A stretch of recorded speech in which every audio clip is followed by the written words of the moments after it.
বৈধ ভোটারের নাম কাটে দেওয়া মানছি না, মানব না। ইনকিলাব জিন্দাবাদ।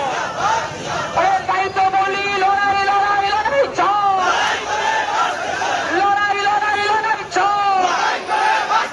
সমস্ত বৈধ ভোটারের ভোটার তালিকায় নাম ওঠানোর দাবিতে সিপিএম লড়ছে। সমস্ত বৈধ ভোটারদের ভোটার তালিকায় নাম ওঠানোর দাবিতে সিপিএম লড়ছে। লাল ঝান্ডা লড়ছে, লাল পতাকা লড়ছে। ইনকিলাব জিন্দাবাদ, সিপিএম জিন্দাবাদ।